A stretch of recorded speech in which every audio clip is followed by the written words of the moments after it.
They're going to run into burning buildings for us. Seems least we can do is have their back if they get sick as a result of their work. For too long, Colorado's firefighters have been battling fires as well as battling a system that didn't always consider their cancers connected to their service.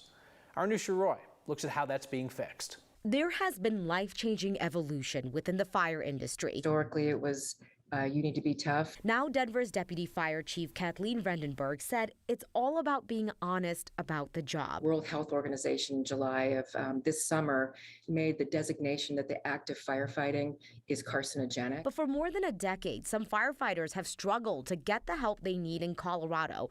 In 2007, prior to this, we were not accepting cancer. A state statute was passed so eligible firefighters could get workers' comp when diagnosed with cancer. With workers' compensation, once your claim is approved, then we would pay for all medical bills are paid for, certain incidentals. Over the next decade, Devin McMillan with the city of Denver said firefighters started pointing out problems. Half the claims were accepted, half were denied.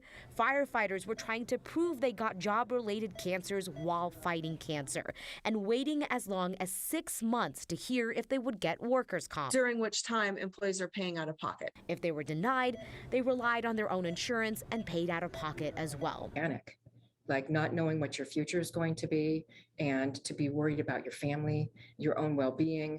And it shouldn't be that you're also worrying about, do I have income? Do I have a job? So 10 years after the first statute was passed, the state legislature passed an amendment to launch the Voluntary Cancer Award Program to make it easier and quicker for firefighters to get help.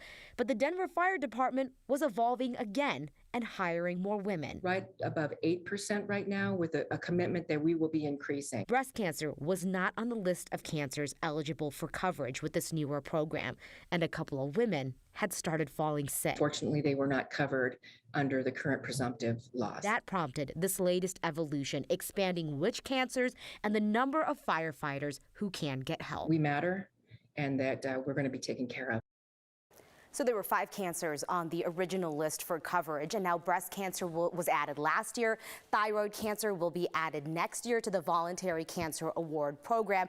All of this backed up by research and medical evidence. Now, while Denver is involved in the statewide change, Denver Fire is also actively working with City Council. I think they met a couple of days ago to opt into that voluntary program themselves, so something that they've been looking at and researching for a while, too.